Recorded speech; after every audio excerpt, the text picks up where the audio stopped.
Hello and welcome to the Malika Writes channel. My name is Malika Writes and today we are going to be doing a Q&A. So the first question is, you've covered the masculine and feminine journey on your channel. Do you think it's possible to address the respective journey for child characters? Okay, when it comes to child characters or child characters who are sort of the main character and so we're following them, what we're looking at when it comes to the masculine and feminine journey for children is a very specific stage of puberty, because before puberty the differences are very minute, so it's difficult to really chart the masculine and feminine journey for children, especially before puberty. In fact, most of what you would be charting at that point is parental interaction with the child, because that does help to shape how the child is going to turn out, whether they're going to turn out to be a balanced and sort of healthy person. So when it comes to the masculine and feminine journey for children, if you are a writer writing about that stage and you want to include it, what you're looking at is seeing whether the parents are influencing that child in the right ways or the wrong ways, depending on the outcome you want. And if you just want to focus on the child, then you're focusing on that puberty age. So just before teenage, like 11, 12 and upwards. So that's kind of how you would approach that as a writer. If you're just looking at it as for whether I can talk about it, of course I can talk about it on my channel. There are a lot of children in main roles these days, so I could definitely take a look at that.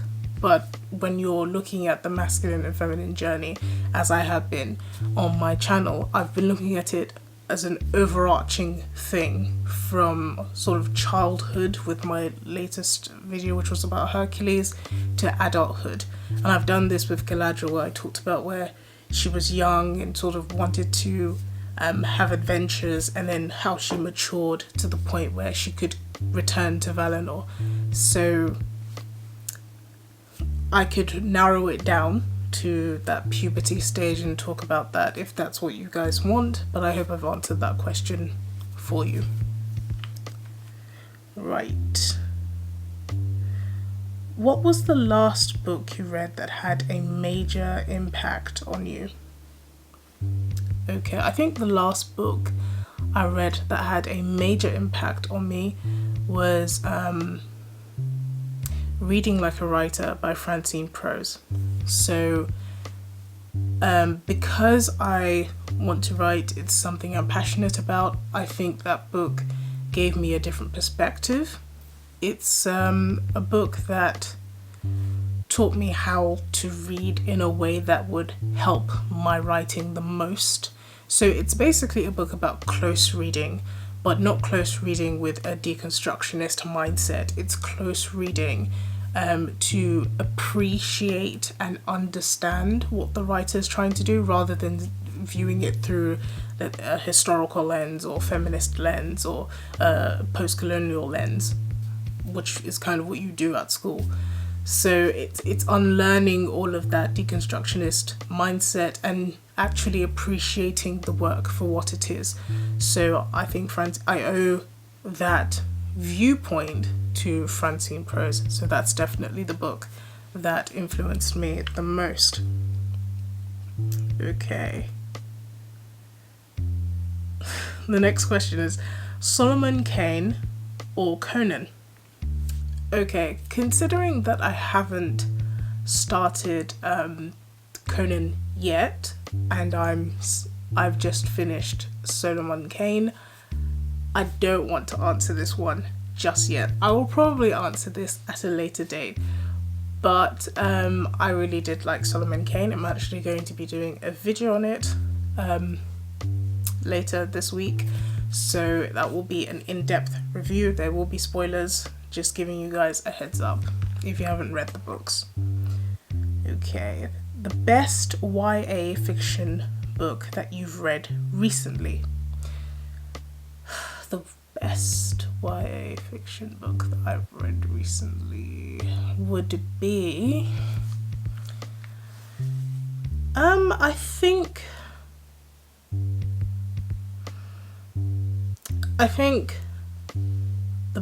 if I had to say the best one that I've read in the last year, because I don't read a lot of YA fiction. I think I've done enough videos on this channel for everyone to know that I'm not the biggest fan of YA fiction, but if I had to say one that I really enjoyed and would obviously recommend all the time, The Secret History by Donna Tartt, hands down. Not just one of the best YA fiction books that I've read, but also one of the best books that I've read, which is very high praise, but she is brilliant. And yes, I would say that that is definitely a book to read, and it's definitely one of my favourites. So that's the book.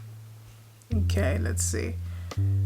What are some books you would recommend for those getting into fantasy? Okay, I would not recommend jumping straight into the Lord of the Rings series if you are new to fantasy. I know that the temptation is there because everyone talks about it. It seems to be the staple of fantasy, and it is. It's the foundation of fantasy. However, if you are going to go near the Lord of the Rings, I would advise starting with The Hobbit if you are new to the fantasy genre. Because the likelihood of you being able to fully grasp everything and really bear with the world building, if you're completely new to a genre that relies a lot on world building, it's going to be a bit difficult for you to keep up with the amount going on in the Lord of the Rings. So start with The Hobbit. I would actually recommend The Hobbit for people who are coming into fantasy because it's an easy read overall, and it's a nice introduction into the Tolkien universe. So The Hobbit, but I would advise staying away from the Lord of the Rings trilogy for now until you've kind of built yourself up a bit. The next book I would recommend, The Lion, the Witch and the Wardrobe by C.S. Lewis. Very easy read, quite quick. Also introduces you to the genre of fantasy, and it's a classic within the genre. The next one, 1001 Arabian Nights, classic within the fantasy genre, broaching a little bit more now into mythology, but not quite. But I think they are easy stories to read, very reader friendly.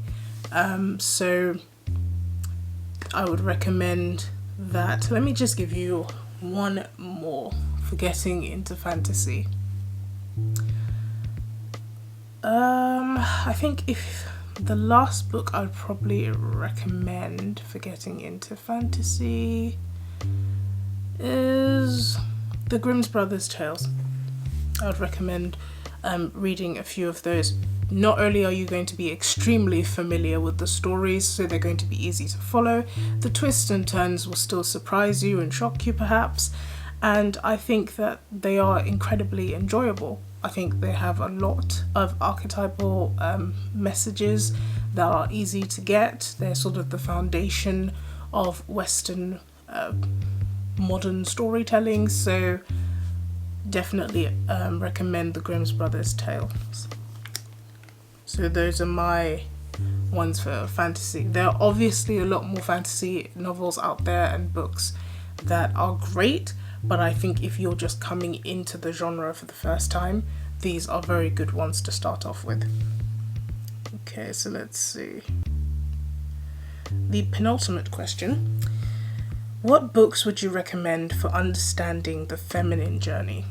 Okay, so The Secret Garden is always my go-to.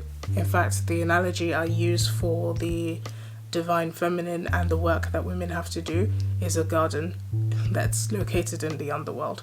So for me, The Secret Garden being a literal garden, spoiler, which was owned by a dead woman, it's the perfect sort of it's a perfect metaphor for the feminine journey, and it's one I go to very often. I would also suggest reading Wives and Daughters by Elizabeth Gaskell or Adam Bede by George Eliot. I prefer Elizabeth Gaskell's Wives and Daughters just because it's a kinder picture and a more balanced interpretation of femininity than Adam Bede, which tends to be quite polarized. George Eliot definitely put a lot of her own, personal ideas, beliefs, and all of that into Adam Bede. It's still a great read. I would not recommend you not reading it. I thoroughly enjoyed it, but I think for a balanced view of the feminine journey, Wives and Daughters is definitely the better one. I would recommend reading Goddess by Joseph Campbell. Do I agree with everything that he says in that book? No. One of the things that he mentions is the existence of matriarch societies which didn't exist and have been proven to not exist, but that's literally some of the very few things that I disagree with. I will probably address that book in more detail just for those who want to go into it, because I do think there are a lot of things that can be a bit confusing about it, but it's definitely a great basis for those who want to understand the feminine journey, and it was very influential for me. I think the benefit was that I had read a lot about the feminine journey before I came to it, so I didn't take everything as gospel. But those are the books I would recommend for you if you are looking to explore the feminine journey a bit more. Okay, so the last question: what classics would you recommend for beginners? Okay, so I'm going to be referring probably kind of mostly to the Western canon for this, because I assume that's what you mean by classics. Let's see, what would I recommend first? I would recommend going for for books that are very well known, that you kind of know the plot a little bit if you're new to the classics. The reason for this is very similar to the reason I gave for the fairy tales and for those who are coming into fantasy. It's because if you are completely unfamiliar with what you're about to read, it can be a little bit difficult to follow. But if you are a bit familiar, it just makes it easier to follow. So, Oliver Twist. I think everyone knows the story of Oliver Twist to some extent. So the little details that you're not familiar with will not be as much of a shock, and the writing style will not throw you off in any way. So Oliver Twist is definitely one. The second one I would recommend for those just coming to the classics, I think Elizabeth Gaskell is so reader friendly. Honestly, Wives and Daughters is one of my favourite books. So there's another recommendation of Elizabeth Gaskell for you. The third book I would recommend from the classics, Don Quixote. It's hilarious. It's a little bit of a big book. However, and I don't think, going a little bit against my advice here, I don't think a lot of people are familiar with the story of Don Quixote, but it is hilarious. It is so funny, and I think it's just it's really easy to follow. It's not something that will take a lot of effort to follow the story, and you'll have a great laugh. I think the classics have a bad reputation of being very stuffy, sort of stiff upper lip, but Don Quixote really breaks that. So those are the three I would recommend for those who are just arriving into the classics. And yeah, so I hope you have enjoyed this Q&A. Continue to send me your questions. I will do my best to answer them. I'm also going to get around to answering the comments. So I will be answering those. Thank you so much for watching this video. I hope you have enjoyed it. and I hope that you have a lovely day. This has been the Malika Writes channel.